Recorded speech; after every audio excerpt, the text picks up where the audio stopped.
How you doing?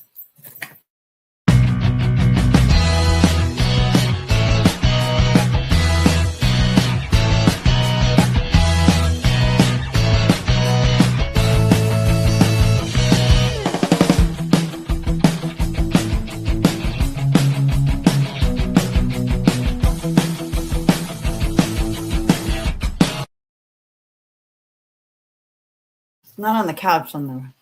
Welcome. We're back. How's everybody doing this weekend? Welcome to Seekers Chronicles, Paranormal Historians, where history meets the paranormal. How's everybody doing tonight? I know we're going to be doing good. We have a great guest tonight, and we're going to be talking. Well, Jenny and I had a weekend away from everything. We actually went to the Gettysburg Battlefield Bash. We've been advertising that for I don't know how long, and we had a fantastic time. We've been hanging out with so many great people this weekend, and I got to talk to a lot of people about spirit art, and Jenny got to hang out and talk about, I don't know, Jenny disappeared. Jenny is Jenny. Everybody wants a piece of Jenny. They pull her away this way, that way. The only thing, she comes back, she feeds me, I'm happy. That's all I need, food. She disappears, and that's good enough. But we had a great weekend. I'm glad she was there because she did help me a lot. And old guy like me needs a lot of help these days.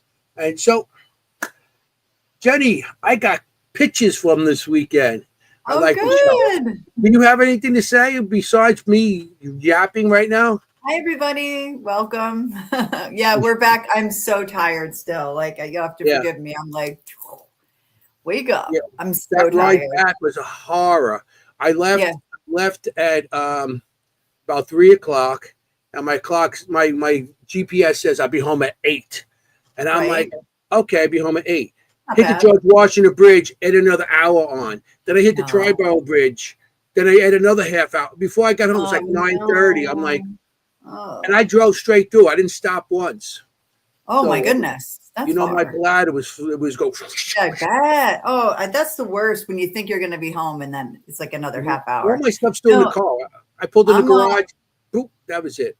I can't complain. It only takes me just under 3 hours. But I was exhausted because I had gone to bed at 5 o'clock because I was very nicely invited to investigate the Jenny Wade house. We were, but I was too old for it. Yes, by Black Lantern Paranormal. So I had he started at 12:30 a.m. Let's put it that way. Yeah. I was like, I was going to write night, and then I wrote morning. Yeah. Yeah. And the next day she's leaving with her sunglasses on, like, walking out like, oh man. It's like, okay. She's definitely had the old paranormal hangover. That was big time. Yeah, I had the coffee and the sunglasses, and I was like, oh, yeah, I'm still feeling it. I got to tell you. Yeah. Yeah. So I'm glad she got home okay and everything. So we want to show you some of the pictures of this weekend. We're going to do it quick because I want to get this guest on. She's fantastic. Okay. Mm-hmm.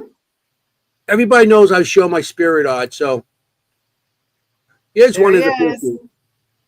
That's my little stand there with my spider Stevie, and he's hanging off the side there. Here's some of my pictures. We still got the Seekers Club of the Paranormal, NYC. I still got that going, since 1996. So we got that still. Here's some more. There goes Stevie hanging on Stevie the Spider. So, and those are some of my pictures, my art. This is another stand here. And I got to go out. The first night I got there was Thursday night, and Jenny didn't get there till Friday, so I was hanging out with Giuseppe, and Giuseppe and I, we went out to the Dobbins house. Giuseppe, he's been part of the Seekers Club of the Paranormal for such a long time, and that's us at the Dobbins eating. I had a nice piece of pork sirloin, and he had a prime rib. Enjoy that, Jenny. All right, enough. Jenny, nice bloody piece of prime rib. Oh, all right, stop. We got to see some of the people that have been on the show in the past. And matter of fact, she's going to be coming back on. Sarah. Right. She's coming Shannon. back on in September. I got her book for September. You know, and here's another one that's been on our show. Kelly Miller. Kelly. She looks great. Yeah. Always. Gwen. Of course, Gwen is there. And Gwen is with you. Aww. Okay. And she hasn't been on yet, but she's works with Gwen all the time. All right. This is my friends from Texas, and Shelly. She's from Texas. They have a show. We wanted to have her on our show, but they're doing their show the same exact time as us. Yeah. That's That's Shelly. And me. And Jenny. And Shelly and me. That's some blonde energy there. Yeah. Oh man, she's doesn't stop. Here's some of our friends that were there. Okay. Aww.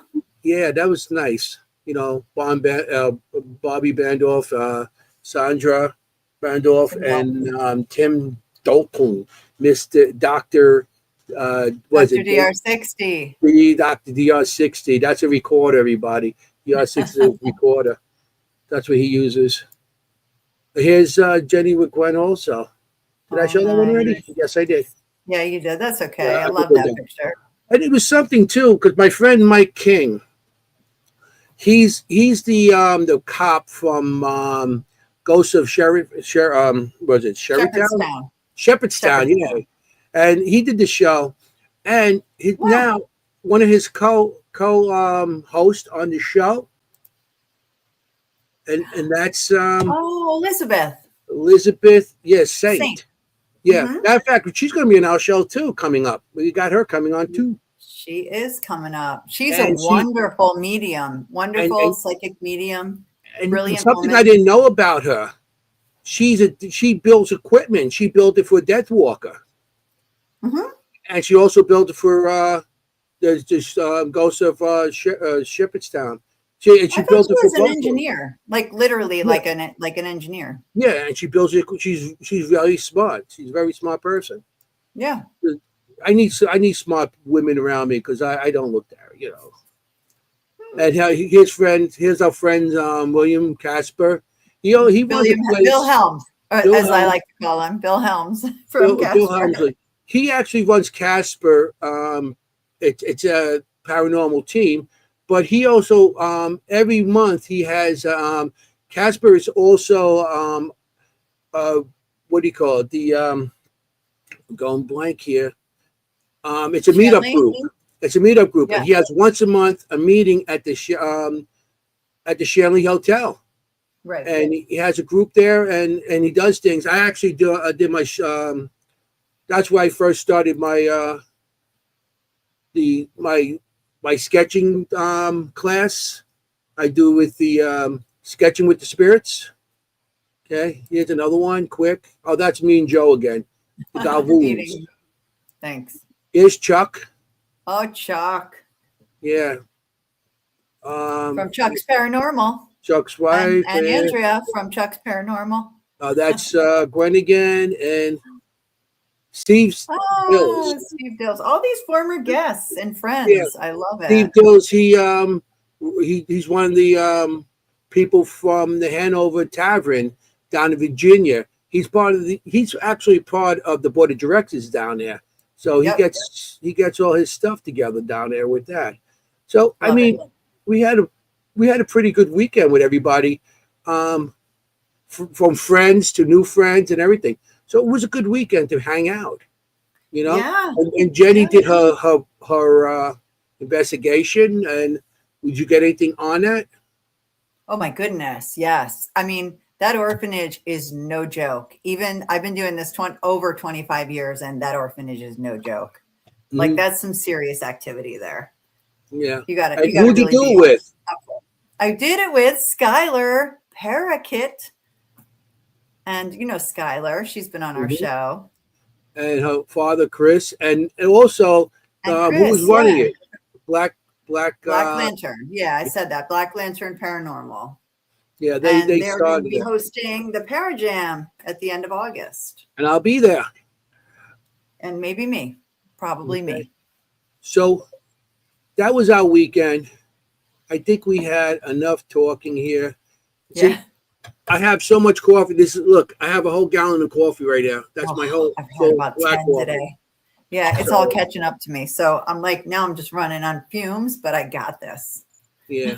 So, I mean, that's pretty much what we have this weekend. We had a great weekend. And We did next year, if always. anybody gets a chance, you got to go there. You got to go. Just at least once to check it out. I mean, you go in there, you check out the vendors and everything. Then they have parties afterwards. They have so much stuff going on. And then if you don't want to go to party, just go to town and you can eat or just go on investigations or just go on ghost tours, Yeah. And it's all for charity. And Yeah. they raised like over $20,000, and it's Yeah, great charities like the Wounded Warrior 30,000 this Project. year for the soldiers. It's for wounded warriors, so that's a that's a great charity to have. Yeah, it's a great cause. So yeah,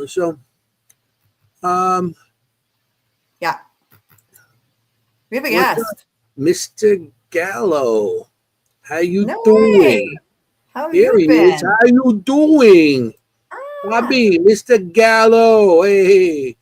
Speaking of good people, me and Bobby with the Paisano Paranormal. That's right. That's how we are, the Paisano Paranormal. Hey, we're going there now with K2s, but with cannolis. Oh, wait. Yeah, we got a drink. Drink. Yeah, so that's a good. That's everybody drink. What's up, Bobby? Well, hey, Bobby. Yeah, you missed the bash. Oh, you missed the bash. I know. Yeah, I know. But tell you, next year is always another time. Next, if you're going to go, we already booked our rooms there. We did. Last year we missed out. We had to wait till somebody cancel. And when our friends canceled, we got into the last minute. So it was like great. So we were go there. Silly that we didn't do that. We should know better. Bigger now. They got a lot more vendors. There's a lot more people coming, and it's awesome time. So yeah. Jenny, have anything else to say? If not, let's get our guest in. Speak now. Or let's speak now, because I'm going to be yapping all night. I can't shut the hell up.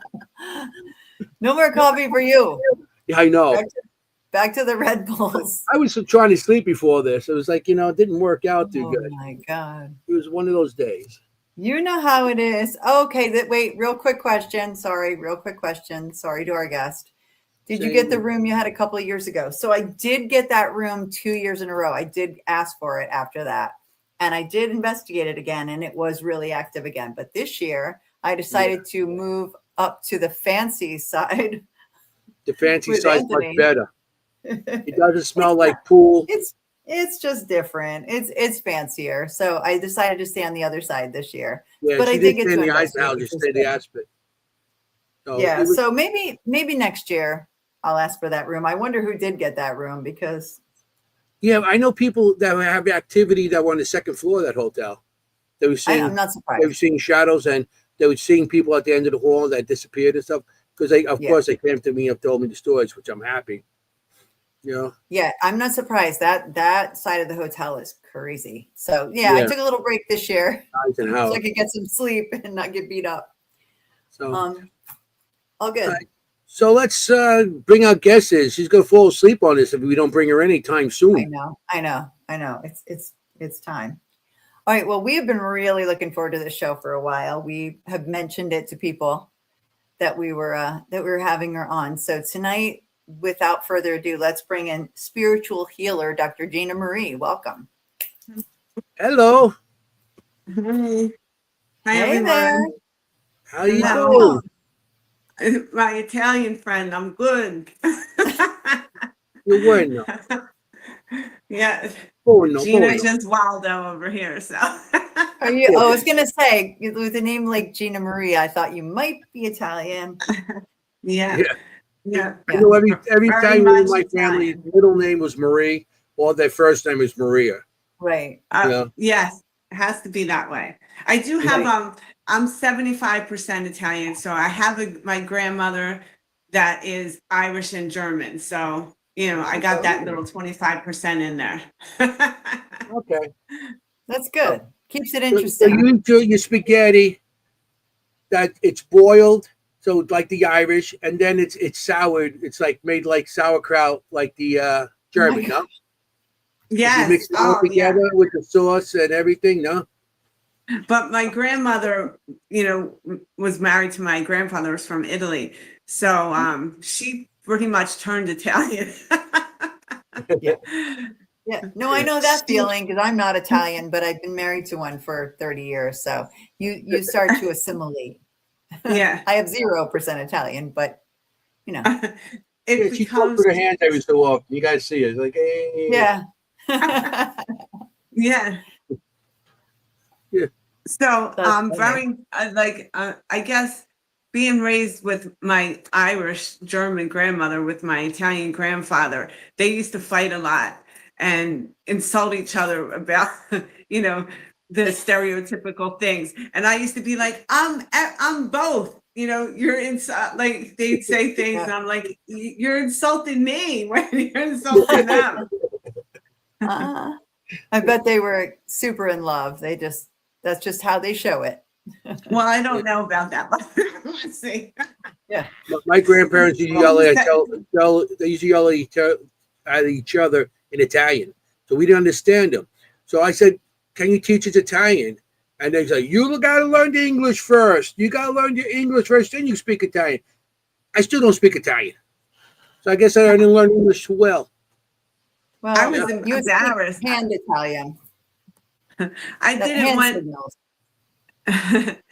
anyone to speak Italian when my friends came over because I was in outside Boston in Lawrence, so they made fun of me because there was mostly Irish town.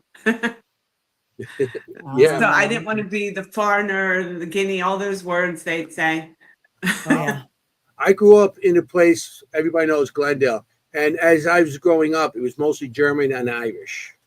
Yeah. The Germans didn't like us, and the Irish all thought we were criminals, especially if you're Sicilian. You're mafioso, mafioso.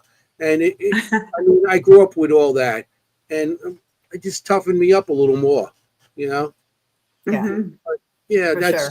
yeah. You grow up in I know those areas. What you're saying, the Irish and German, and they always they don't seem to like us too much. I was called the grease ball and everything else. So Oh yeah, the guinea, the grease ball, the foreigner, the dago. I was called everything. Oh my goodness. Horrible. Mussolini.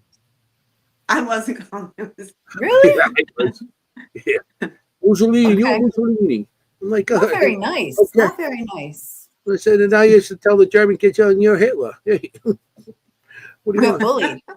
Like you bully me about being clear or a vampire or Well, I don't bully you. I just say things that he makes fun of me. inquire He's like, you're so pale, you're clear. You're like the ghost. Sometimes when you take pictures of her, they come out like negatives. I don't know. This is me and oh my God, this is me and Mary Beth. This is how we are. We love everyone. That's right, Mary Beth. I love everyone too, as long as they love me. I love everybody. So Dr. Gina Marie, let's get back to you. Yeah, let's get back to you. Okay. You're the guest. I'm here. So whatever you want to talk about. I know what you want to ask. Well, we'll talk about cannolis. No. Okay, chocolate chip, please. Okay. I just don't like the pistachio ones, but Yeah, me too. Oh, stop! Me too. Now I get hungry.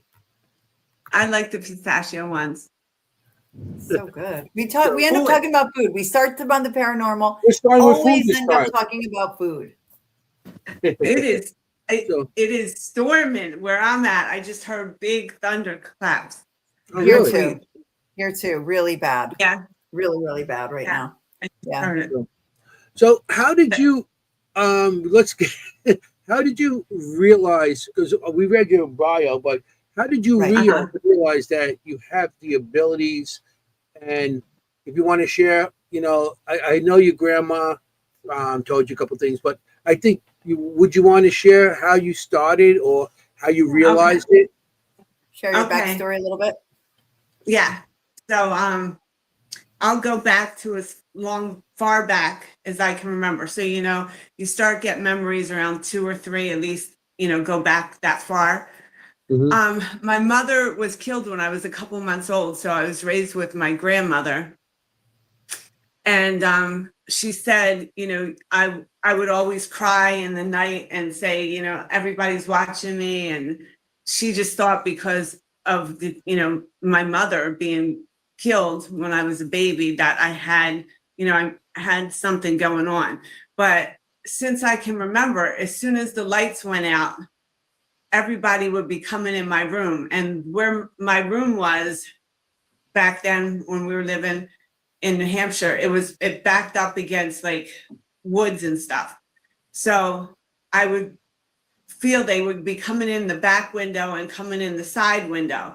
And to me at that time, they looked like, so I'm about 2 or 3, they looked like they died. So they were coming to me in ways that looked scary, like monsters. And old people look scary because I'm a little kid. So when they come, they look scary. So I kept saying the monsters come out at night. The monsters come out at night. But, as I grow, I find out what they were. So the monsters would be coming to get me. And my grandmother used to have to sleep with me. And then she used to have to hold me because they'd be everywhere, I guess, trying to talk to me at that time. And that went on, I guess, forever. I mean, I remember being a teenager even, like this went on my whole life. And I had to always have a bed near them or the door open so that I could, see their room or have the light on. And then when I was a teenager, we moved and I got this really beautiful bedroom and it was up on the top floor and it was all by itself, but I had the whole top floor and I loved this bedroom, but I would sleep in the stairwell downstairs in the bedroom so I could be close to my grandmom in the room. And she's like, every night you'd have your blanket and your pillow down there. I'm a teenager now. And I was still scared because they would come. They're still coming at me at this time. And every time the lights went off, every time it was night. And this went on again all the way up until I was going to college. I was going to NYU and I was going to get my own place and I wasn't living with anyone. So I was going to be by myself. And I was so scared. I would call my friend Kim and make her talk to me until I fell asleep so that, none of the spirits at this time, I knew there were spirits and everything coming to get me. And I knew from high school, all my friends would say to me, like, how did you know that? Or I knew things then. Or, they would be dating somebody and I knew everything that they did. So to the point where some of my friends' boyfriends would be like, oh, you can't hang around with her. Or like people would call me a witch and stuff. Now I'm a teenager and I'm in high school. Yeah. But like I was known as like a witch because I knew things that nobody else knew. And I really just thought like I had this ESP. All I knew it was called was ESP because my grandma had a book called ESP. So I knew I had this ESP. So now I'm in college, I'm scared. And I tell my friend that, that I'm in college with, and she says, well, she's actually at a job with me. And she says, you need to come see this medium with me. And I said, okay, cool. She'll talk to my mom, because my mom was passed. I want to go. So we went to this thing and this medium said to me, she said, you have abilities. I'm like, well, what do you mean? She's like, she had this class, this mediumship or psychic class, and she wanted me to come. So I went with my friend and we started coming and she would give us different tests. And, I'm talking to her spirits, everyone's spirits. Like, really, I've been talking to them my whole life, but now I have it in a category. By the time 18 or 19, I now have it in a category and I know what's going on. And this is funny, but everybody knows the story. I went to NYU and that was my undergrad. And then I got my master's at Thomas Jefferson And then I went and got my doctorate at Temple. So I didn't come from a family that was paying for all this. So I had to pay for it. And I wanted to go to the best colleges, and I'm living in Manhattan, and I wanted a nice apartment, which, you know, is thousands of dollars. So I worked as a dancer in some of the clubs to get myself through school. And I had these customers that would come in, and I would start giving them business advice, and they would take me to the couch room. And instead of dancing, I would give them business advice. Then it started being like, they started bringing people from, like, I was down at Tens, and that's like in Gramercy in New York. They started bringing people from like the Wall Street area. And then I worked right in Gramercy when I worked at New York Dolls. And it would be people that I was giving business advice to on what business move to make, what partner. And I would literally come in, and I didn't have to do nothing but sit in that room and get paid to give them psychic advice, you know, about what they should do for their next business. And then I got well known in Philadelphia and New York, both clubs that I worked at. And they would come in, and I would do that. But it's how I got myself, you know, I wanted to be something. I wanted to have a degree, and I knew I was smart. So I was like, might as well get my doctorate degree. And what easier way to do it, because these programs were hard, you know. It was medical school at Jefferson. So I didn't have time to really work a regular job. So this is how I did it, and that's how I made my money. That's amazing. I used to manage a club. Yeah, you guys have so much in I common. managed a club in Astoria called the Penny Whistle. The Penny Whistle? Was it right there off Northern Boulevard on the right when you come in over the bridge? No, the one on Northern Boulevard might have been Wiggles, or there was another club there. We were on inside on 28th Avenue, right off 34th, right by the trestle. Okay. You're talking about, I know what you're talking about. I can't think of the name of the club. Yeah. It was a big one over there. A lot of girls, that's what they did. And it was easier to do it that way because you made more money. And, you know, it's a lot easier. And you look what you did. You got your doctorate with the money. Right. Yeah. I mean, and imagine if you didn't have, like, if someone did pay for your school, right? Like you had lots of money in your family and they paid for your school, you would never have been giving that advice to people. Like you were just down. I would have never had the life I had if I was privileged, because it was fun. And, you know, I danced and worked in Vegas, and I had crazy experiences in Vegas, like just crazy experiences in Vegas. You know, I did what I had to do to get that doctorate degree, and all that work. I got my doctorate degree, and I did work, you know, as a therapist, and I worked in the Matrix for a long period of time.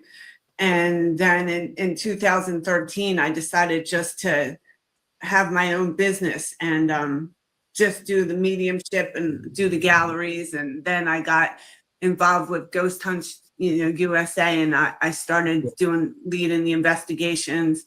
I did a little work with DPX and Weird Weekends.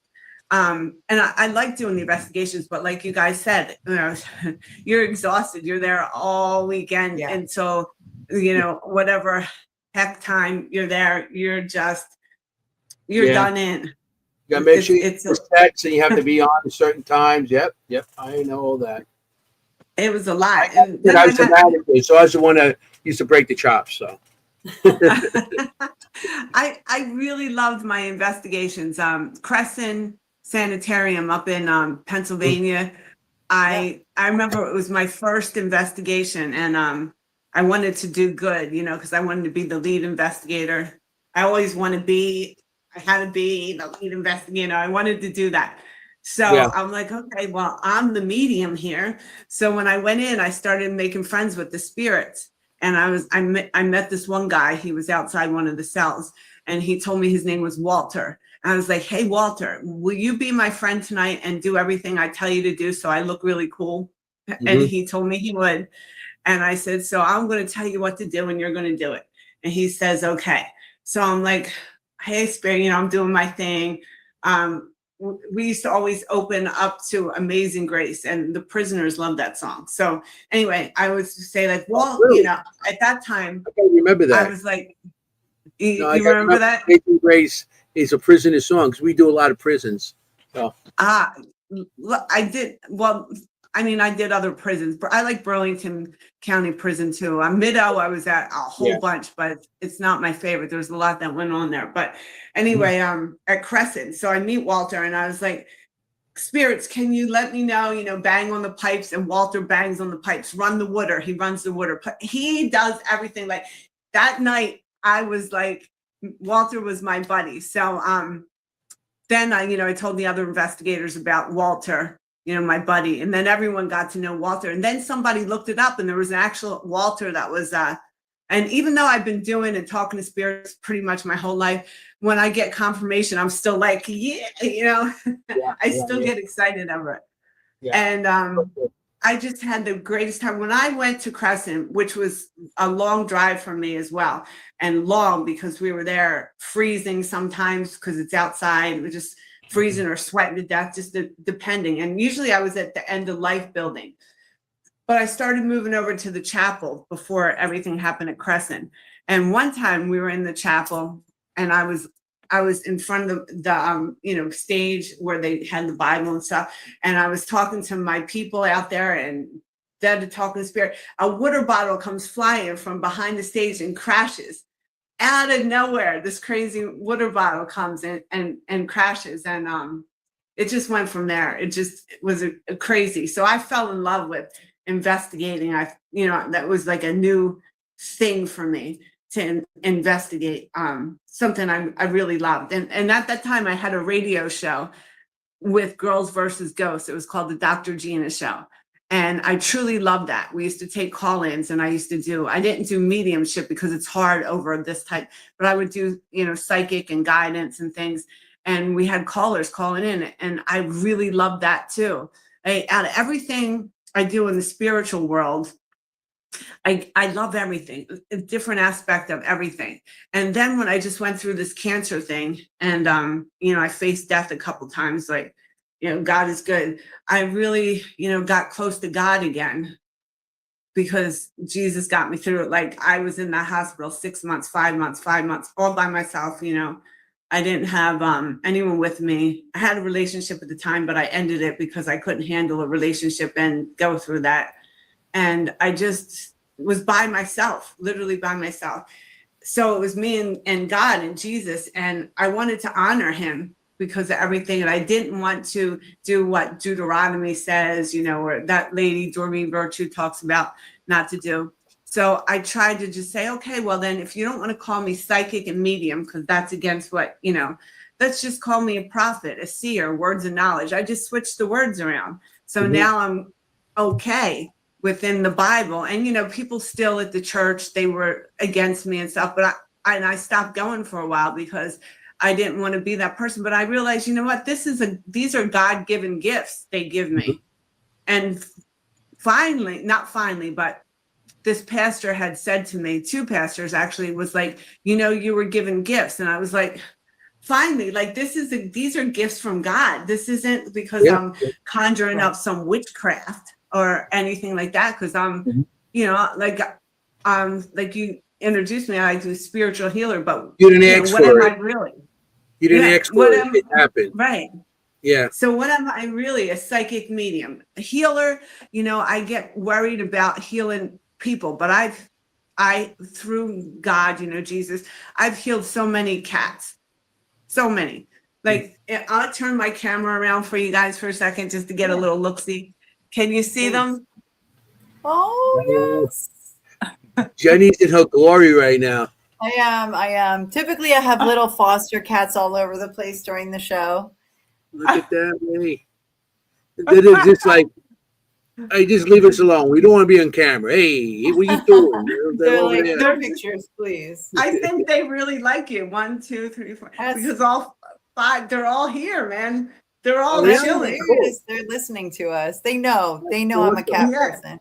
Jenny's cat, my cat passed. They do know. Don't you think, Gina? They do know. They know. Oh, they know. Yeah, so I was a pet psychic for Rescue Inc. Maybe you guys know Rescue Inc. They were out in New York. They were motorcycle guys from Queens that used to rescue the animals. Oh, that those had a guys. Yeah, show. yeah. I've definitely heard of that. Yes. Yeah. Anthony and Joe Panzarella and Anthony. And so I was I wanted to volunteer at an animal shelter. So I went to Long Branch and talk to him. Next thing you know, I'm the pet psychic on Rescue Inc. And boy, if I had the greatest time hanging, we're still friends, me and Anthony and me and Joe, we're still friends. And me and Anthony speak a lot. And there was Alley Cat, and he was from Philadelphia. He did the cats. And we would go to different tattoo shows and different events and stuff. And we had the shelter. And that was another great time. So I was a pet psychic. So I would talk to the animals, where they came from. And, I still talk to animals, living and dead. Obviously, they all come to me, right? Yeah. It's a big passion of mine. So I was the pet psychic. There was the time before when I was on, I came up with this thing called Intuidate, and I would intuitively match people with dates. So I was the relationship psychic, So That's I've been through amazing. a lot of different titles or things like that. I guess so. So now I'm just. We have another co-host Dr. on Gina. our show. You have another co-host on our show, Kim. Kim. Oh, Kim, right. Well, I'm up for it. But she's a veterinarian. You're a veterinarian? No, our co-host. We have three of us on the show tonight. Another co-host, Kim. Are you serious? She's a veterinarian, and she works with horses and animals. No way. Yeah, that's so amazing. We are very animal oriented. We love animals. Yeah, we do. Oh. Like Kim, and on events, sometimes they come to me also, and I have drawn animals in Selma Mansion, and even my own home, my old when I was growing up, the house, we still have it. My brother lives there, my son, and I used to see cats there also, and dogs and everything. So yeah. So I've seen animals, and I believe in animal spirits. Oh yeah, they're here. Like everybody that comes to my house knows about the cat spirit. I posted my old Instagram. I've caught the cat spirit. He jumps around. I got shadows of him.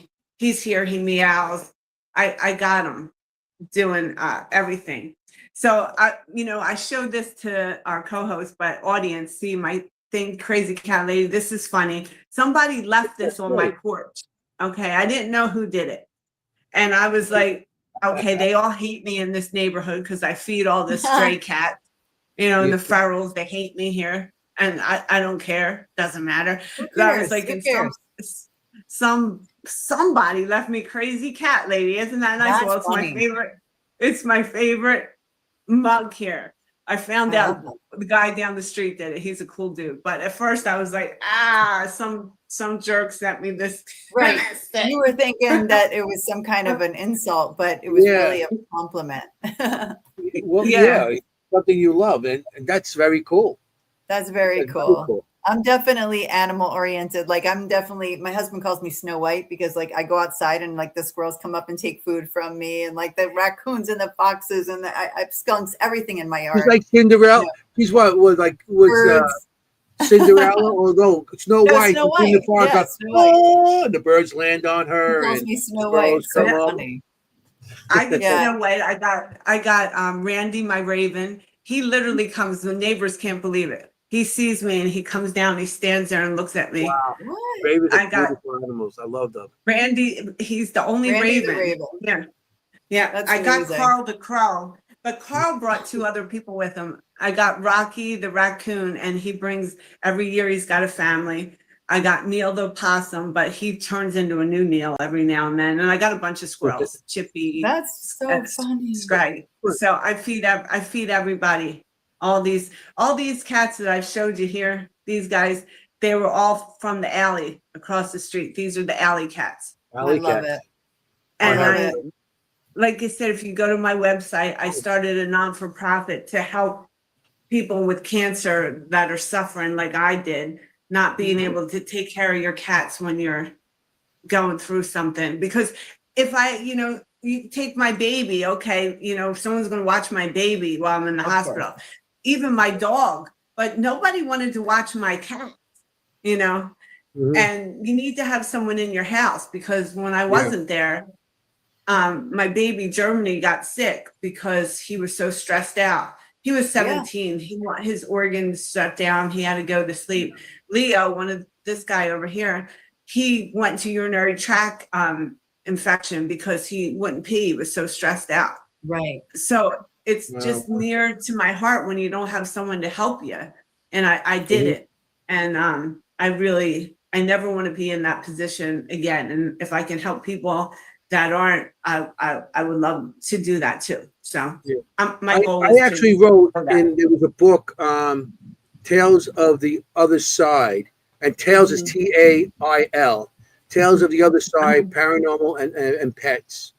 And a bunch of paranormal people got together and we wrote stories for the book. And I actually wrote a story about the pets that passed, and they wrote stories about how they came back in certain situations. And I actually wrote a story about my dog Cookie, and I had Cookie since I was like 2 years old, and she passed when she was 18. And I'll tell you a quick story on that. Some people in the audience might have heard it already. And I don't know if Jenny remembers it, but Cookie had to be put down. She had cancer, and she was 18 years old, and she couldn't even hold. She was sick. Yeah.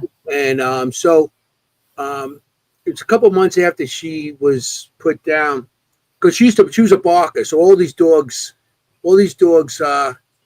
everybody had dogs that barked in the neighborhood. Nobody bothered. None of the people came to the house to rob them, because they didn't want the noise. So Cookie was gone. So one night I was sleeping, and I hear Cookie barking in the middle of the night. It's like early in the morning. It was barking. I'm like, Cookie, she's gone for like 3 months already, and she's barking. What? So I ran down the stairs, and I'm like, Cookie, because I knew I see things. I wanted to see my dog again. Flipped on the light, and all of a sudden there was like a noise at the door, and then it stopped, and they were gone. It was gone. I opened up the door, and I found a crowbar. Somebody's trying to pry our door open. Really? That's in the book. That's in the book. Somebody tried to break into my house, and Cookie barked so I could throw the lights on, so these people know somebody's home, that somebody's there, and they took off. Yeah. So I have the book. If anybody's interested, let me know. I'll send the link to you for the book. I have it. Yeah. Oh, you can send me the link. I will. For sure. I will. Matter of fact, Christine, for that book, went to Staten Island. I think it was a rescue shelter. Yes, it did. Yep. So all the money that was made for that book went there. Yeah, it's really good. Awesome.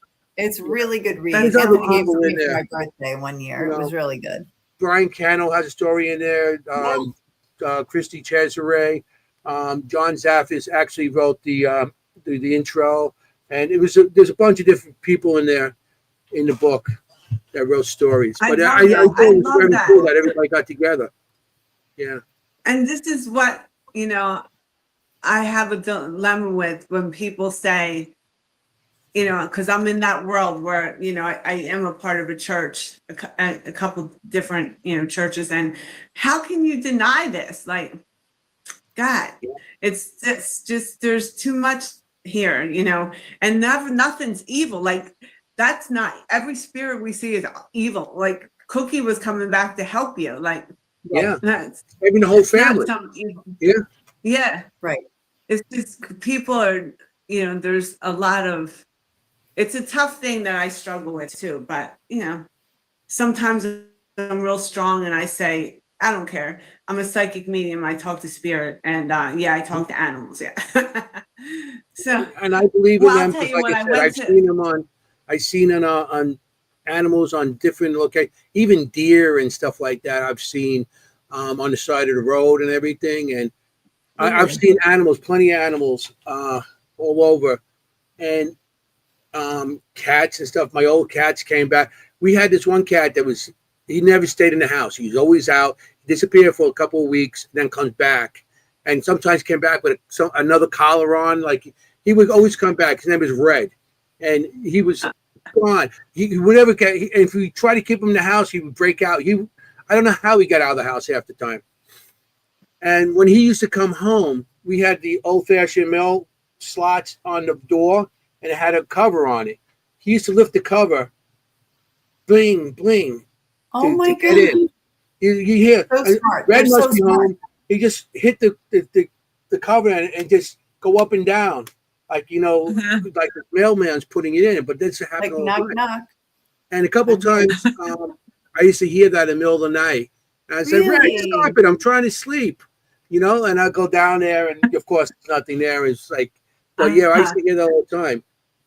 I still hear that on that house because they still got that old mail slot. Yeah. I got many videos of my spirit cat, many videos I posted, and we hear him. And one time my friend was staying here and I wasn't here, and my room was upstairs, and she's like, the spirit cat was scratching and running back and forth and meowing because I wasn't there, scratching at the door. And so I have a funny thing. When I went to Rescue Inc. and they were testing me out to see if I was a good, animal psychic. So I'm kind of nervous, young, and all these biker guys, and I'm going to their clubhouse and somewhere in Queens, and I'm going to get tested out to see if I'm a good pet psychic. And I'm like, some of these guys from Rescue Inc., they weren't on camera. They're the ones that just, they weren't on camera, for whatever reason.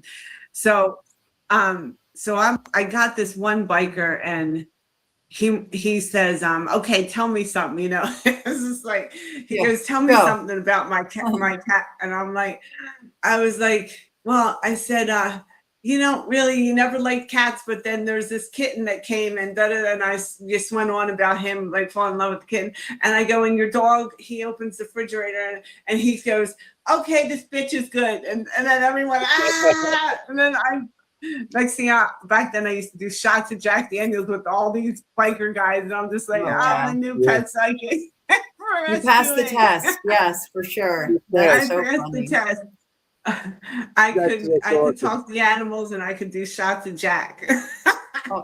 Hey, yeah, can't beat that. I mean, I hung out a lot of bikers. I ride also.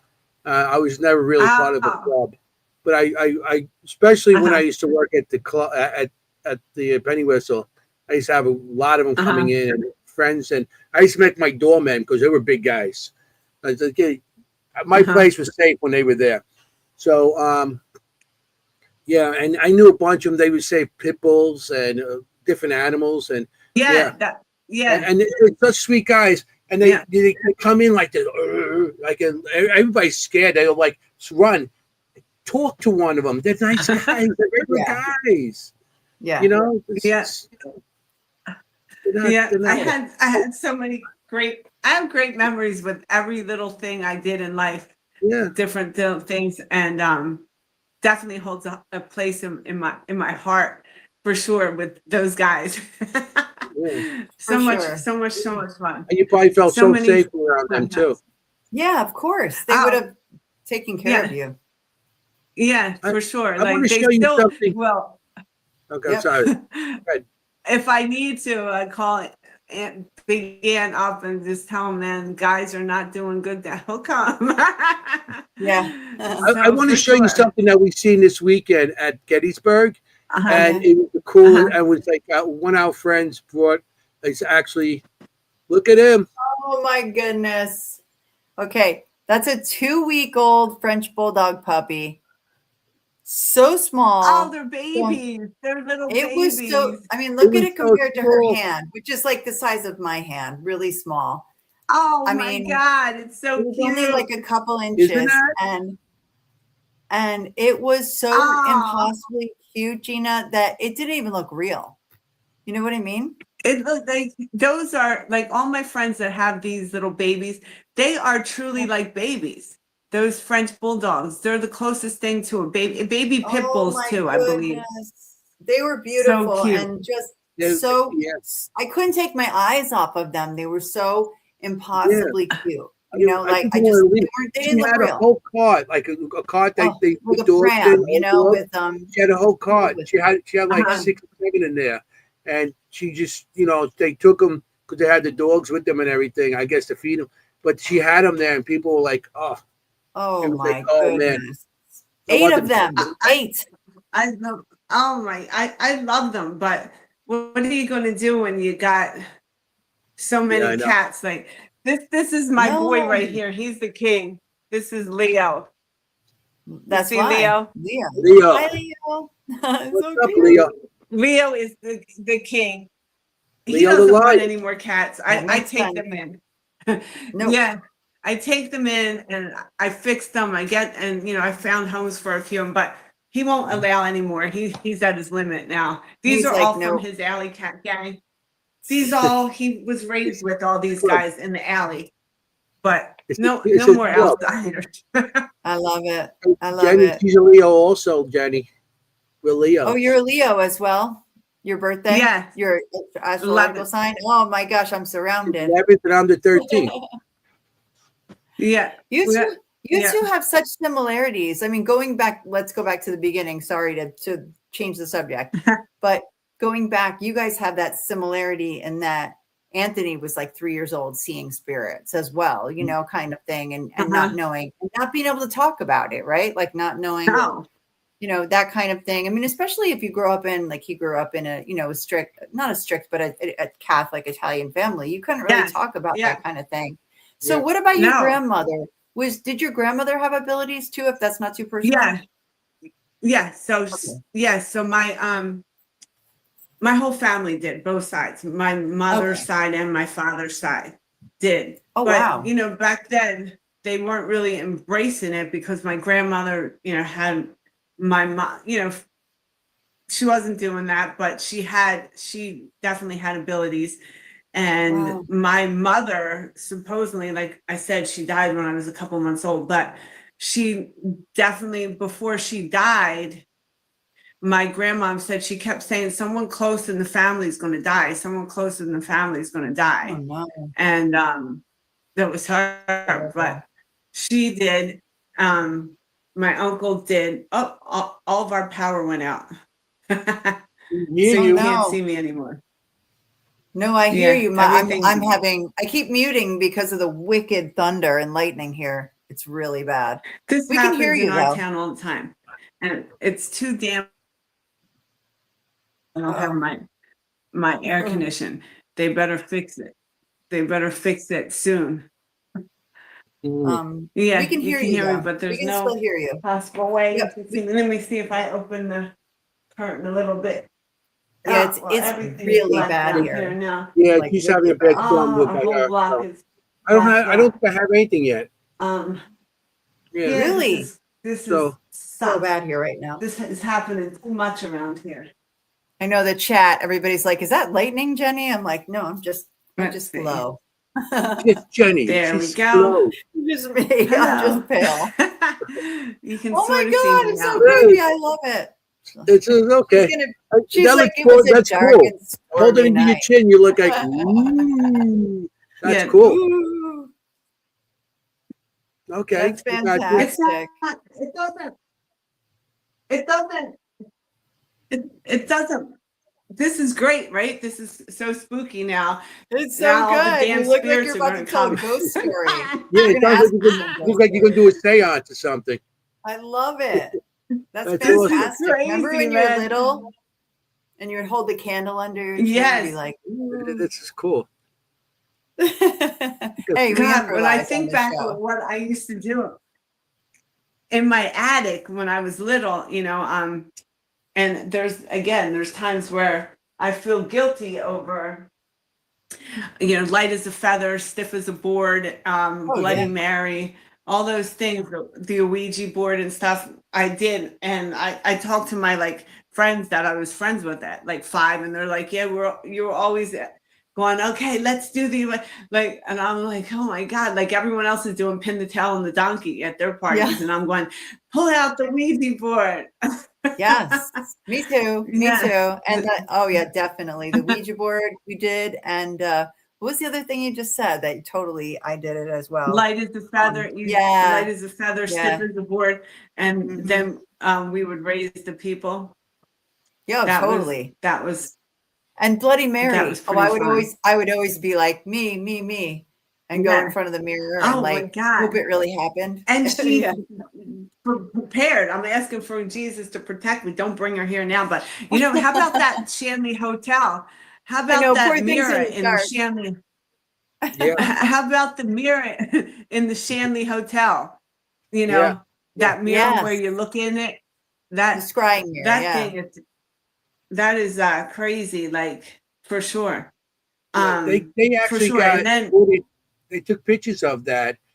Somebody was in the mirror, and they took a picture of like Yes, somebody standing aside of the mirror, and they got a man standing right behind her, a full face. it's You can see the amazing. face standing beside her in the mirror, but the person that took the picture, there was nobody standing next to them. No, So it was it's yeah, really that's so creepy. crazy. Really very cool that creepy. mirror.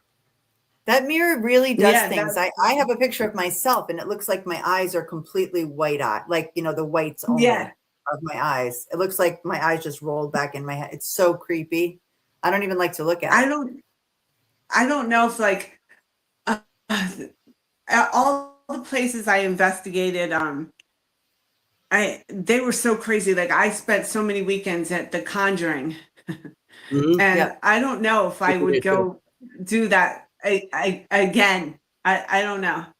I don't know. Right. I'm not sure because it is something. They used to come home with me. Every time I did The Conjuring, every weekend I would come home after The Conjuring, and no fail, between 2 or 3 in the morning, all my smoke alarms would be going off.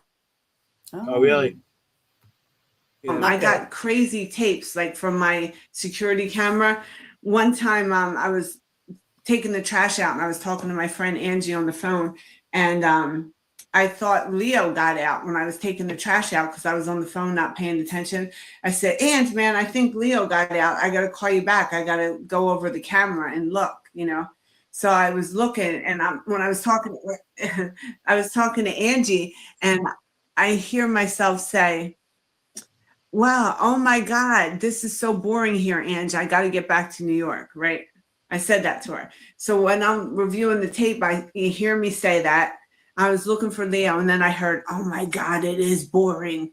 And the spirit is telling me how boring No way. it is here.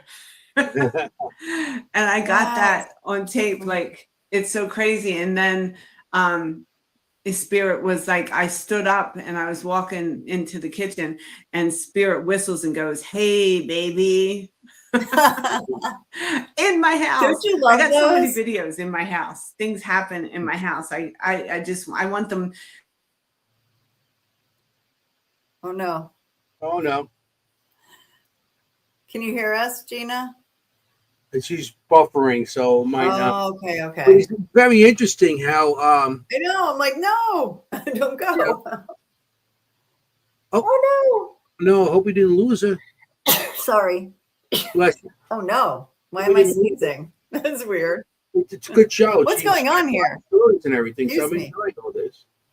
This is very good. Oh no. The Ouija board ghost got her, someone said.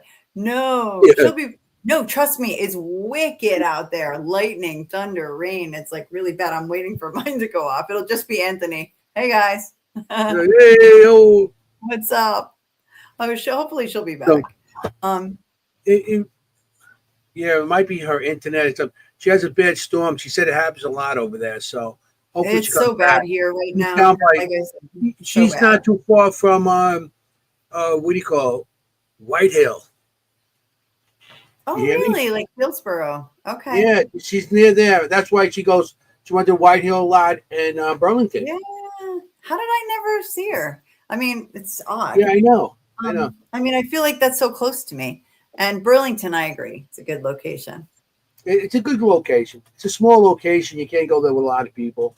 No, but it's- you can have a really good night there. I've had some really good experiences there. It's like I said, my brother seen my doppelganger there. That's crazy. And it was crazy, you know. And my brother, I was in the basement of the place. He was on the first floor. And he goes, Anthony, where you going? And I'm like, I'm down here. Here she comes. I'm down here. I'm back. And, She's back. Hello. Everything's back on here. Oh, good. Yeah, I see the lights on. Good. Well, for now, right? Yeah, exactly.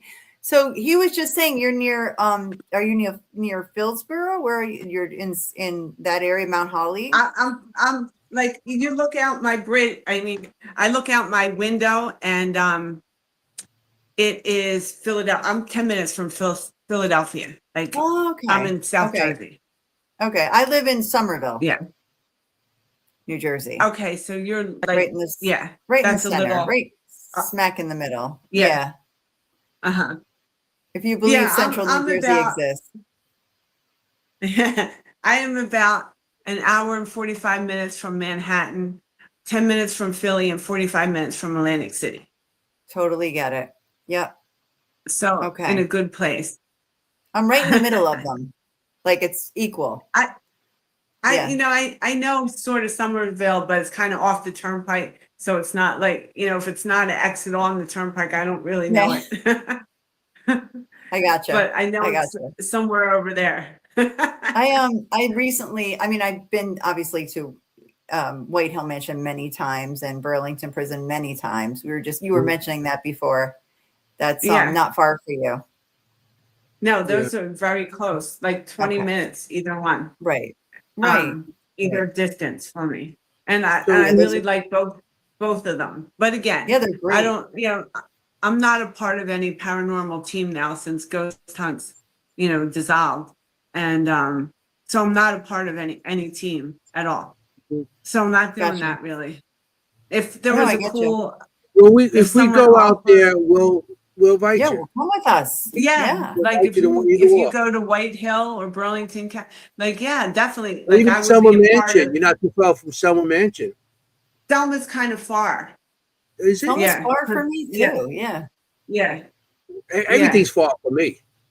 No, Selma's like out in Norristown, right? Like that's far. Well, it's not that. I mean, it's not close to me. It's probably a good 45 minutes. Yeah. 45, 50. Not that close. Like Burlington County Prison, I get there in 20 minutes. White Hill, 20, 30 minutes. 45 minutes is always good to me. When I'm driving 2-3 hours just to go somewhere in Jersey or Pennsylvania. I used to drive everywhere. I used to drive to the Conjuring House, to Rhode Island, hours, then do 13 hours investigations right there, bang, bang. Like, I don't know. Like, I think that's done now. That's what I needed. I hear you. I wanted to do it. I needed to know what it was all about. Now I did it. And not saying I wouldn't do it again. I probably may have. I don't know if I go back to the Conjuring, and obviously there's no Conjuring to go back to. No. But soon it might be. Maybe right? They might. But so for now, no. Like I can't say I'll never do anything again. So I don't know. But it's funny. I don't know. I really don't. I don't even know what's the next chapter for me because I just am. Thank God, I just hit 2 years recovery post stem cell, and I'm really just getting back to figuring out what my life is going to look like, post cancer treatment.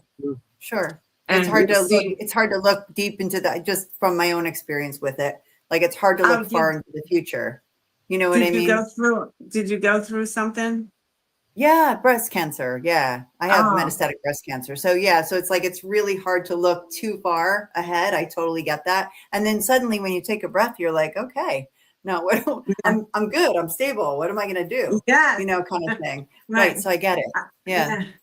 I am going, I work with autistic kids and obviously I can talk to the autistic kids.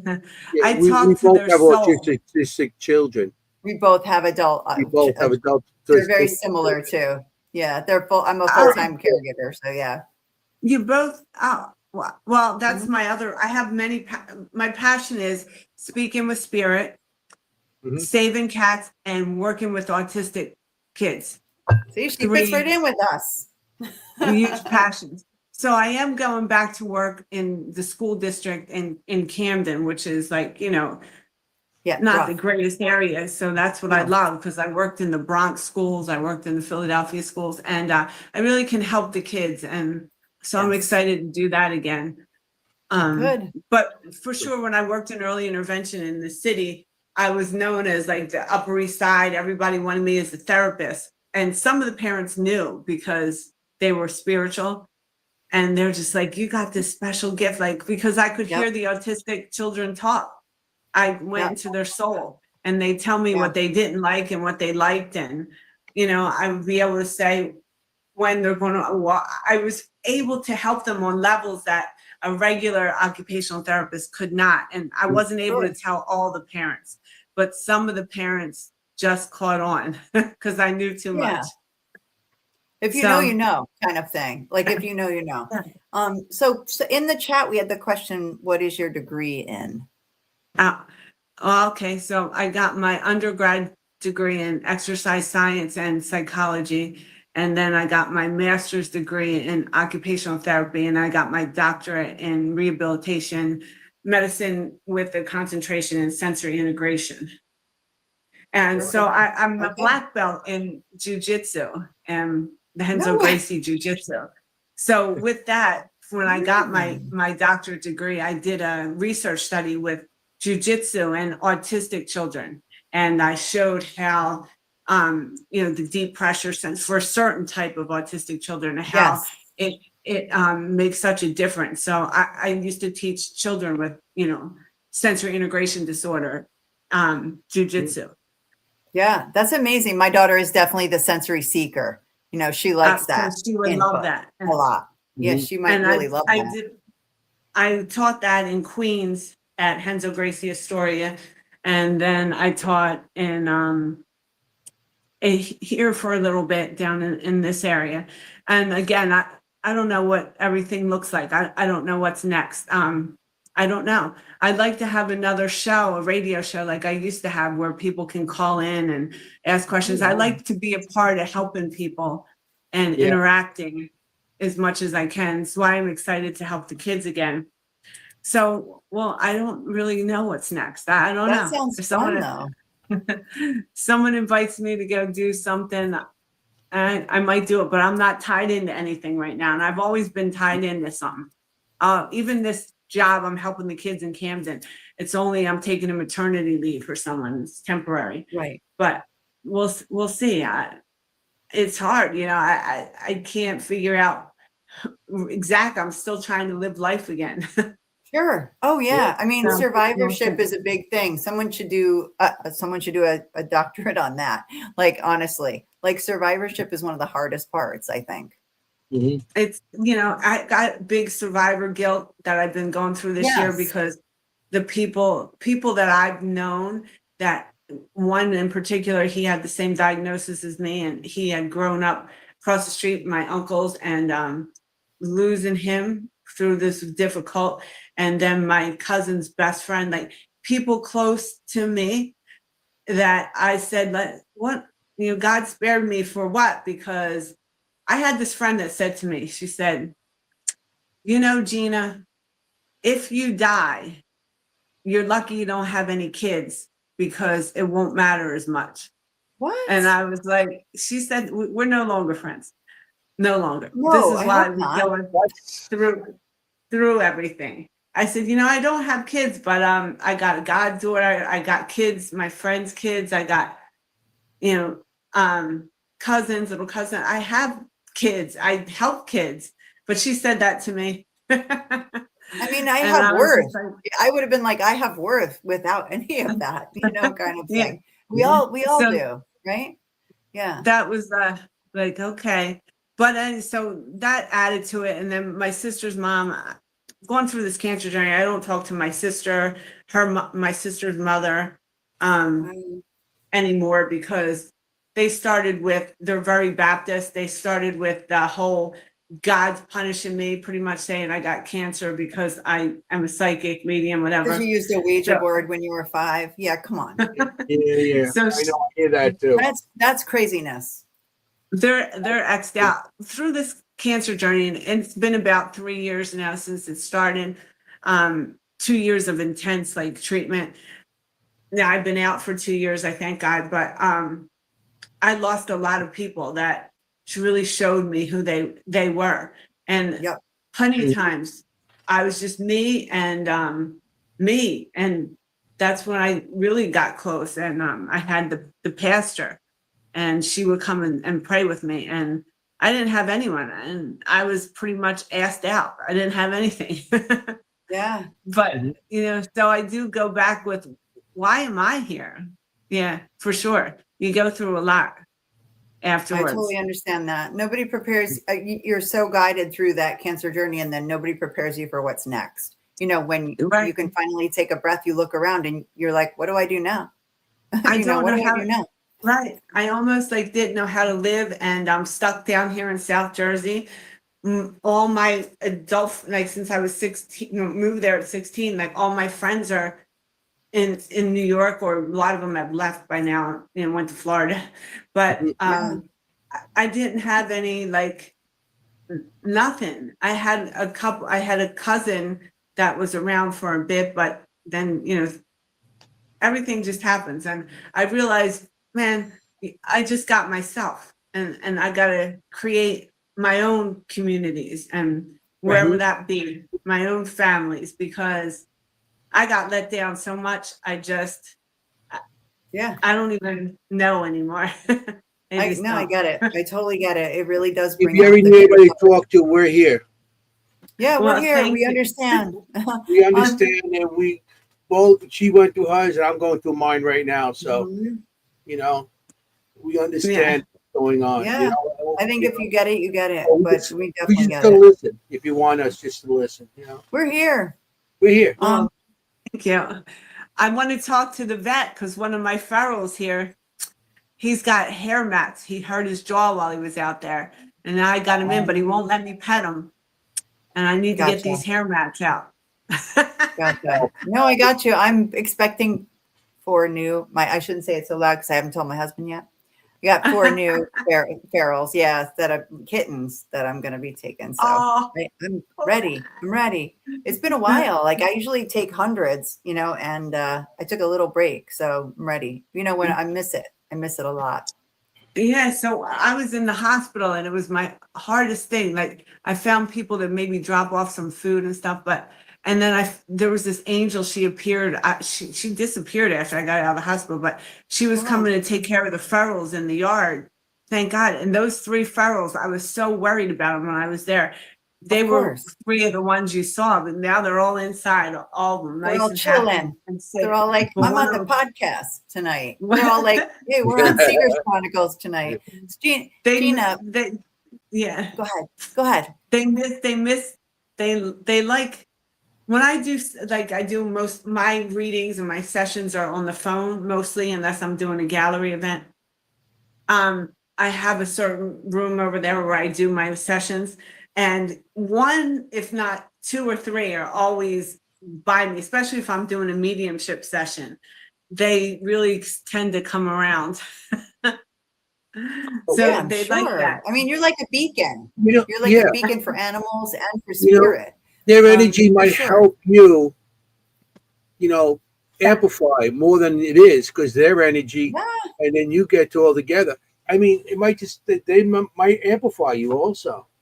I think they definitely heal me, because man, it's there's times I just in between, I would stay in the hospital for 2 or 3 weeks, and then 1 week, and then lasted months, and then 6 months, 5 months, and 5 months.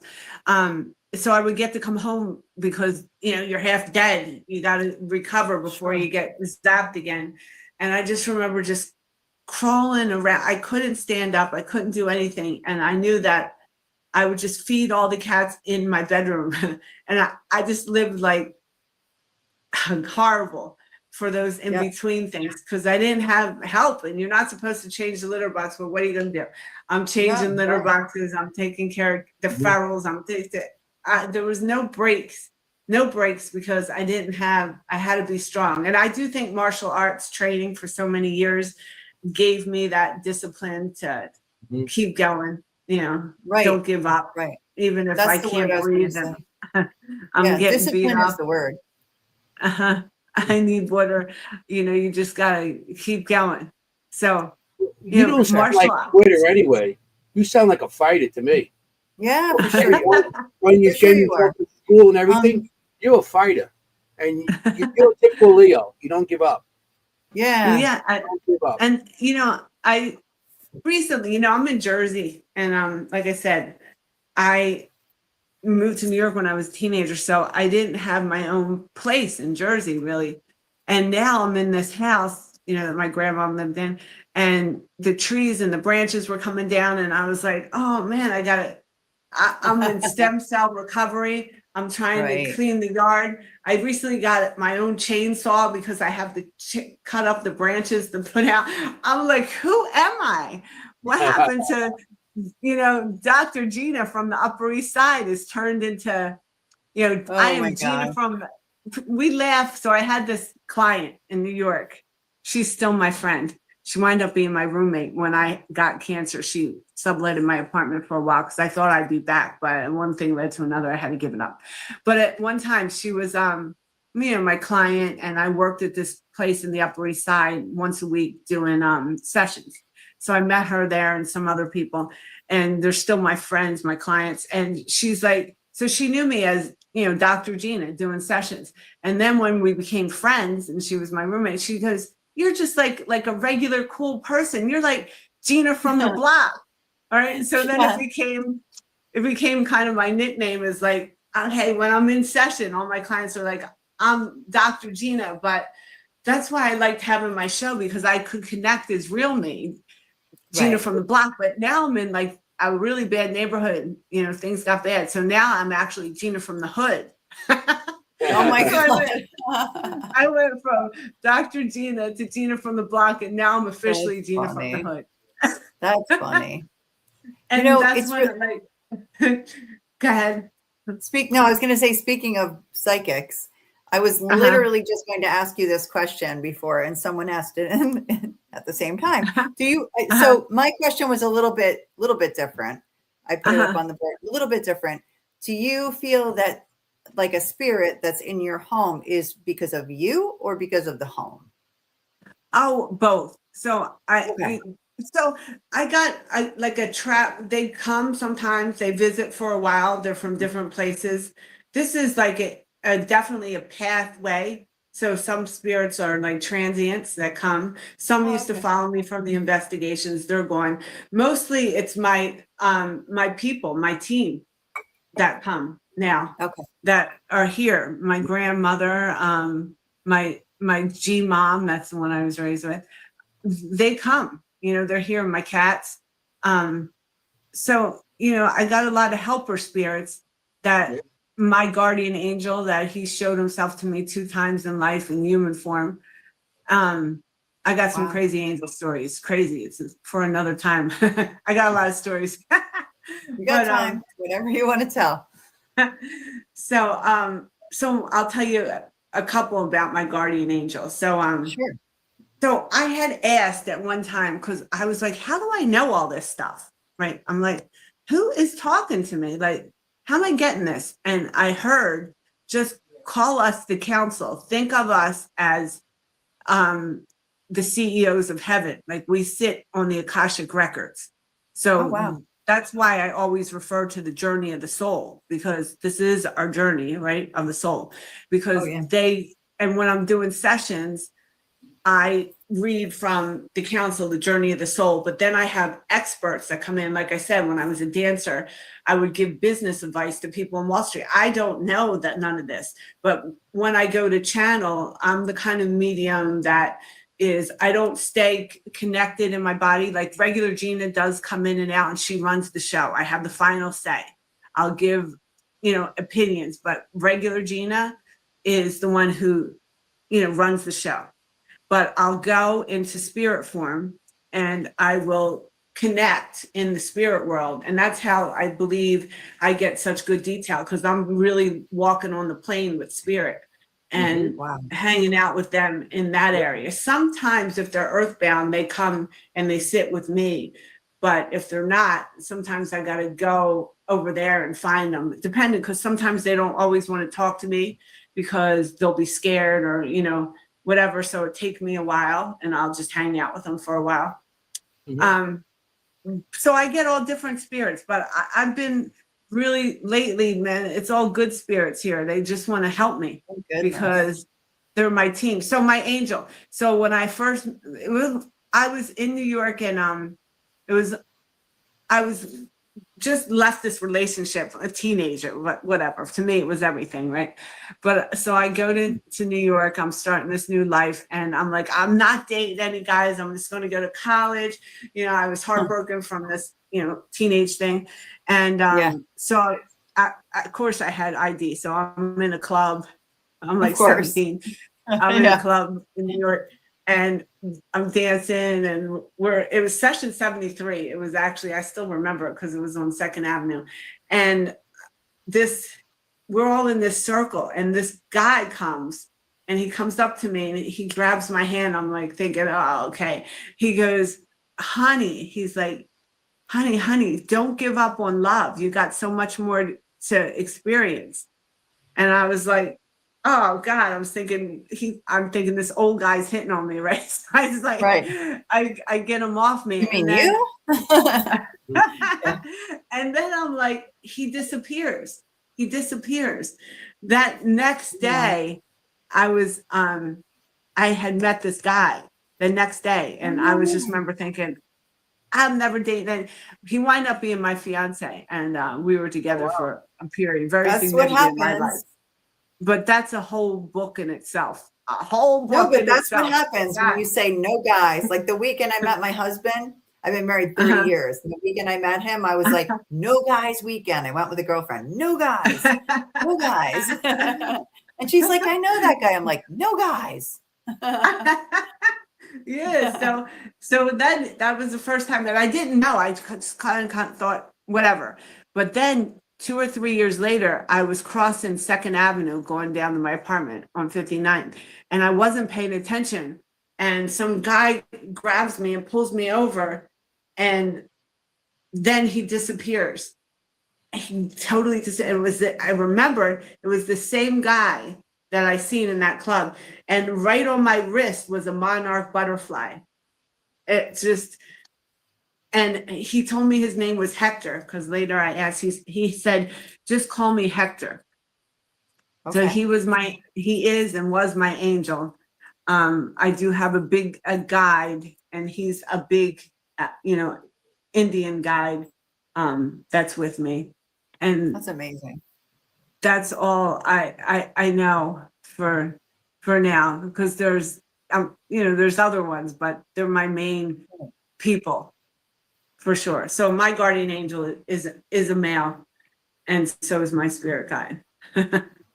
That's amazing. That's it. And I've done my past lives, and God was able to show me like 3 of my past lives so far, which are so relevant, and 1 which is starting to come more into play. But when I do past lives for my clients, it's just so amazing how I'm able to go in their past lives and see so much. Like what I'm trying to, some of my clients, I do spiritual coaching. So I usually like to do a past life, because that helps me with whatever past life I'm allowed to see that's relating to this life. Sure. And it helps me. So I love angels. And you got another angel story time? Because this one's a good one. Of course. We got time. Yeah, you got another half hour. Yep. All right, I'm going to take a sip of water. Get ready for this one. Go for it. Yeah, go for it. We love it. Sip. Take out a sip out of your crazy cat lady mug. I love. Yeah, this one, took me a while to tell people, but now I don't give a shit because it happened. Yeah. After you face death a couple times, you don't give a shit about much. Exactly right. So I was doing early intervention, and I had the cutest kid the cutest kid with the greatest family. This had to be, I love so many of my families, but this family, the two guys had a surrogate. They were married. They were like ambassadors from Italy.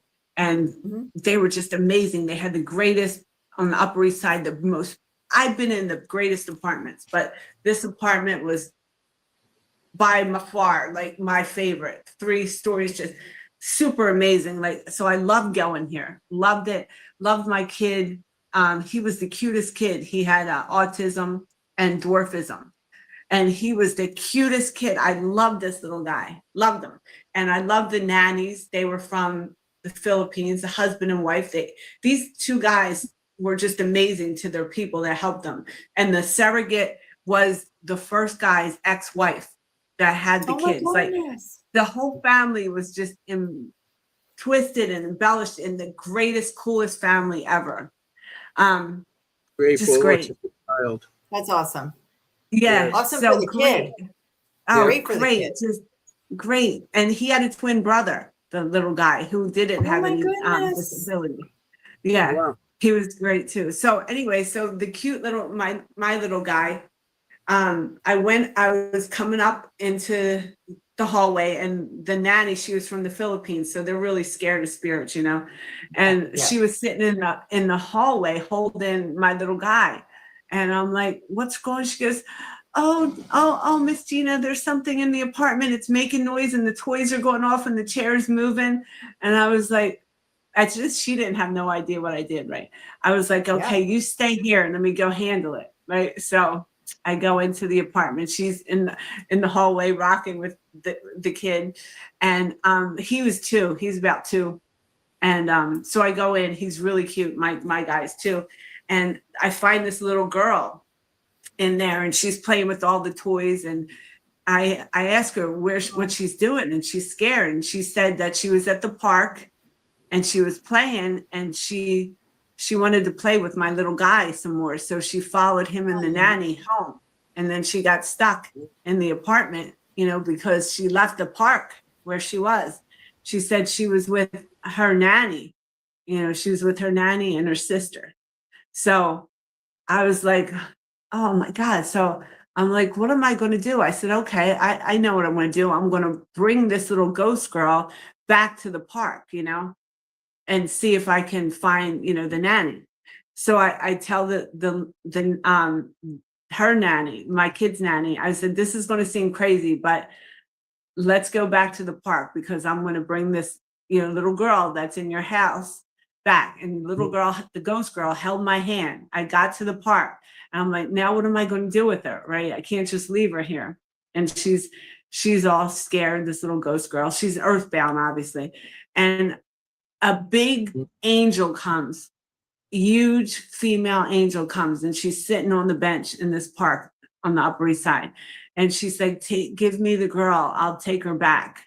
I'll get her back to her mom, because she came to the park with her nanny and her sister, and then she was playing with my little guy and lost them, because she's an earthbound spirit.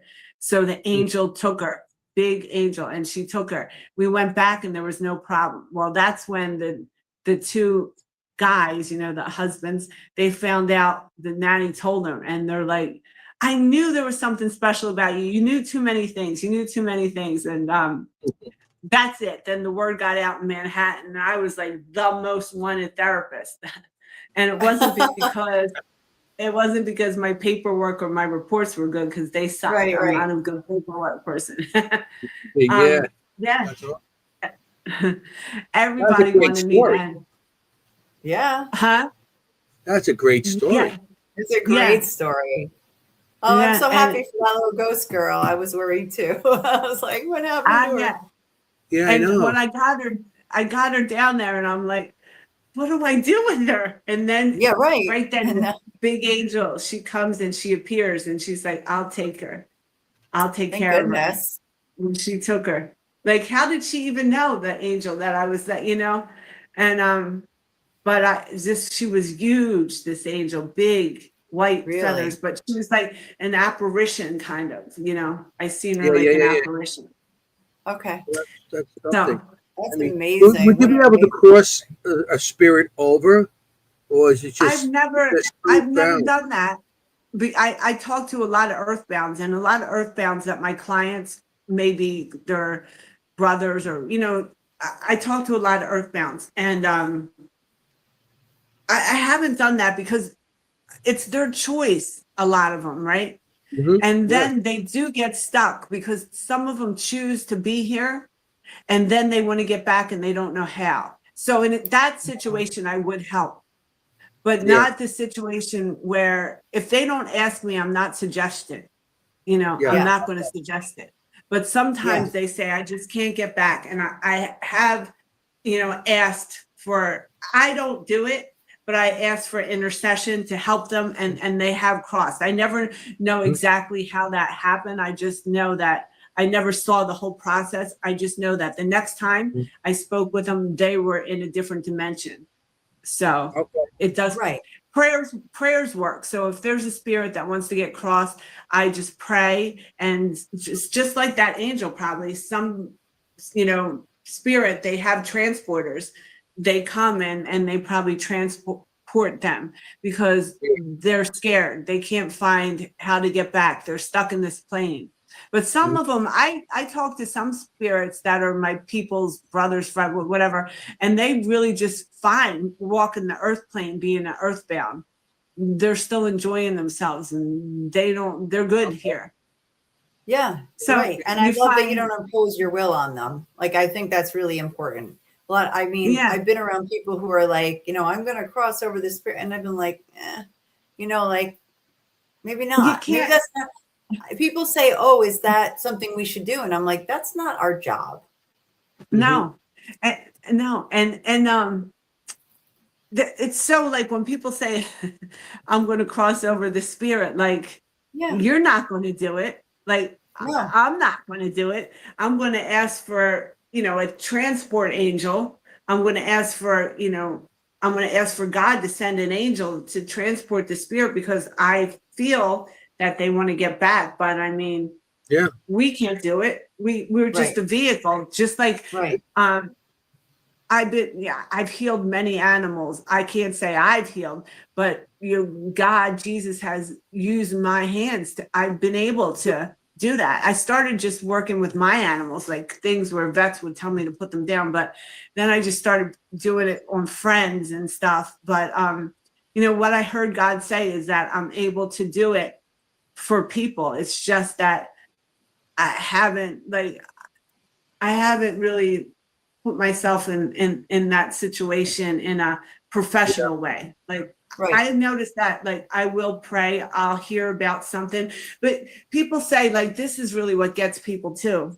It got me for a bit, but I understand it now, is how come that not I, but spirit or God, will work through me and use their hands to heal, for sure.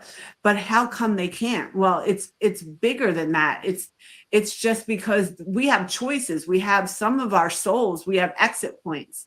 We have a chance. Like I was given an exit point. So before we come here, our soul, signs a contract. So if we know we're coming for a tough life and we go, oh man, I don't know if the human's going to handle this, like, give me an exit point. Like 10 years in, when I'm in this type of situation I'm asking for, I want to be able to leave if I have to. Give me that exit point. So sometimes, the spirit wants to take the exit point. So no matter how much God's working for your healing, it's not going to happen. It's time. But if it's not, and you've just hit this place where you're not strong enough, your soul, you might just need that little help, and that's okay. But people get disappointed or think a healer or shaman who, whatever, can't do it because you can't do what you can't do. You can't.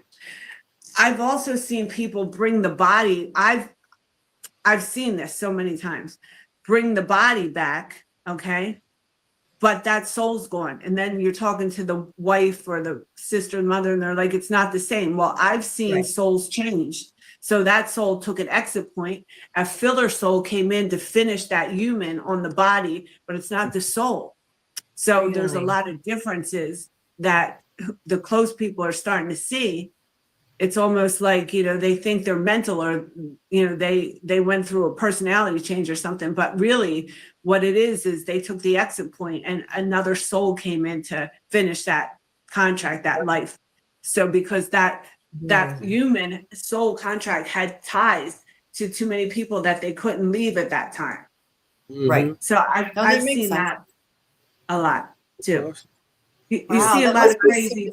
I don't feel, because as a paranormal investigator and all that, I feel that we are supernatural spectators, because we go into their world. They don't come into our world, and they don't share with you what they don't want to. They share with you what they got, they give you.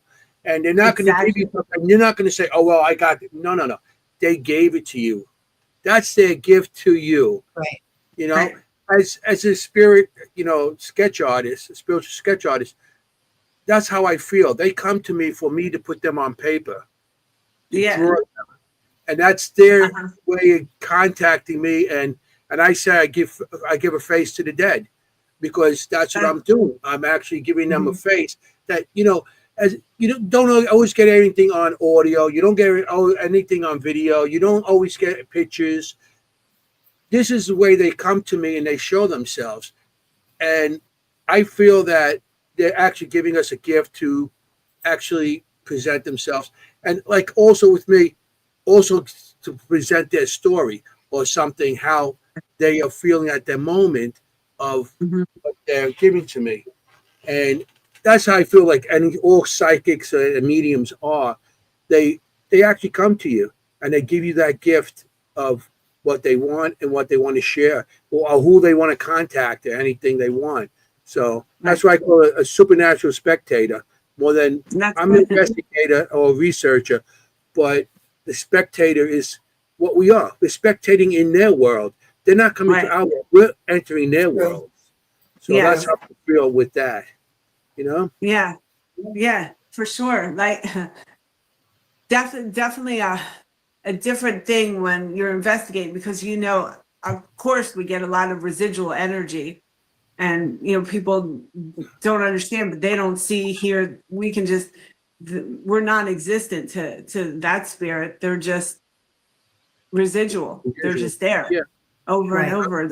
They're in that dimension, and most of them don't have a soul. They're soul transcendent, but for some reason their energy is still stuck. Going over and over. Just like here, we're all actors, but especially in New York, you walk by a million people in the street, and I would just walk by people, and I sometimes I would go talk to some of the, street people. I had a few of them. I would bring them some food. They were messengers, especially the guy on the F train. And I would go and hang out with him and bring him some food, and he would drop some bombs. He would drop so much knowledge on me when I was really like seeking, and in my early 20s, what I needed and where I was going. And he would be my guy, man. And then my lady that sat on the St. Patrick's church, she was my lady. I had my guy and my lady, and they would just really, they had words and knowledge, and people make fun of them, but they were just prophets stuck with a brain that just was a mess, but their soul was so on point. So I really appreciated them people. And so I would walk down the street and I would look at people, and I'd say a good 30% of people are just filler souls. They're just backdrop people. They're just here to fill in. That many? They don't have a soul. There's many. Oh yeah.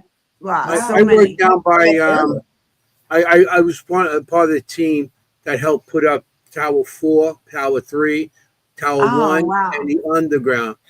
And were you a firefighter or a cop? No, I'm an electrician. Oh, I'm retired electrician now. But I was part of the crews that actually put them back up.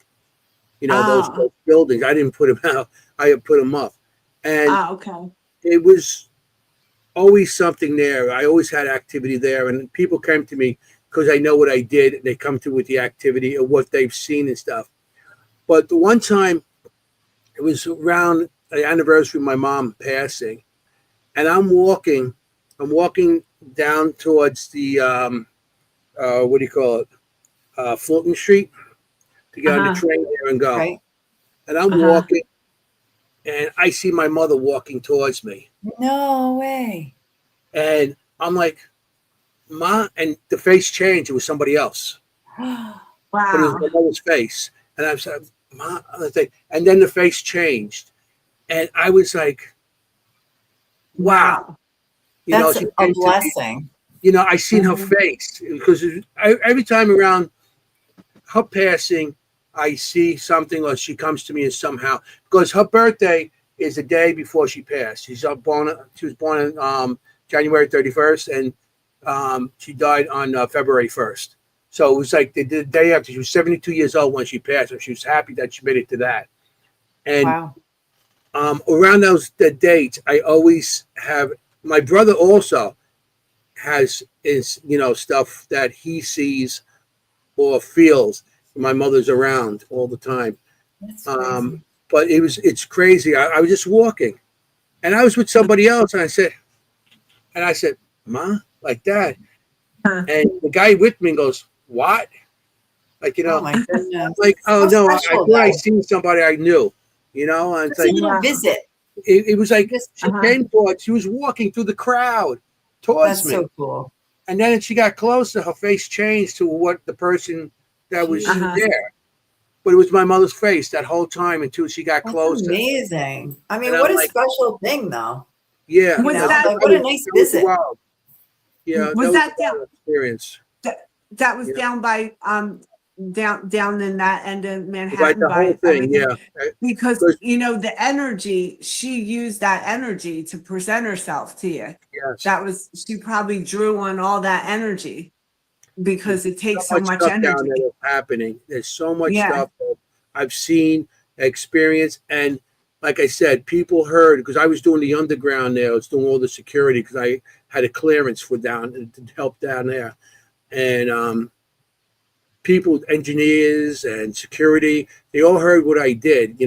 I was called the Ghost Guy, Ghostbuster, Tony Ghost Guy. Hey, this is the Ghost Guy. He's a real Ghostbuster. Right. That's always heard. No, of course. Everyone's got stories. And then he goes, listen, I want to talk to you. And they'll pull me aside to like a private room or just like talk to me as I'm working or just have an experience. Because I wrote down every one of those stories. I still got them. That's and incredible. One day I will release them. But I feel bad because I knew about 26 people that passed there. So I don't know. I don't want to capitalize on stuff like that. No, but the stories they came up with, it was so much. And then I see my mom. I'm like, holy cow! Amazing. I was just walking the train. I was passing. I was walking because the Tower 1 was still being built, and I was passing the street right there, going down. Forgot the name of the street. And then I get on the train there, and it was like the last stop before because it couldn't go no further because it went under where the tower was, and it had to stop there. And that's before the train station went up under the tower. Yeah. And so I had to walk there, and it was crazy. It was crazy. That's amazing. That's a great story. I have never seen my family members. I believe I can't. I don't even communicate with them like people would think I do. And I wish I could, but I don't. I get messages every now and then, but it's not like I can connect to somebody else's family. It's different. Also, when I know when my mom's around, I find a quarter. God, she's rich. Most are dimes. Everybody gets nickels. My brother gets nickels. He goes, "Mom's around. I got a nickel." She gives me a quarter. And you get a quarter. That's really big. It's really. When I know she's around, he's like, "I'll find a quarter on the seat of my car." A quarter. My grandma leaves me bobby pins. Oh, that's cool. Bobby pins. She used to set her hair in bobby pins. So, and curlers. A million bobby pins and curlers. But I say to her all the time, I say, thanks, Grandma, for the bobby pins. Like, I'm going into my MRI, my brain scanner, crazy things. I find the bobby pin. I was like, can we make this like money? Yeah. Can we make it $100 bills, please?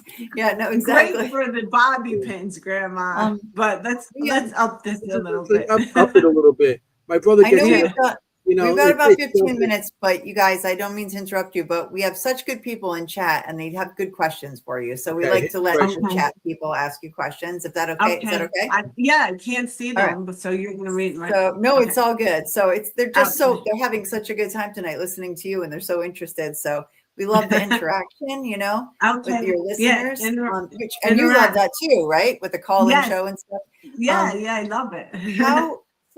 There's two questions. Here's the first one.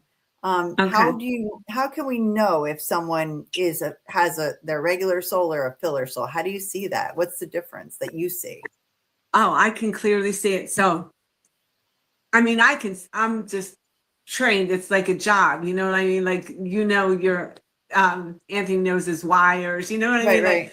I just can tell they're just, but just to give a brief over, like, it's almost like they had a frontal lobotomy.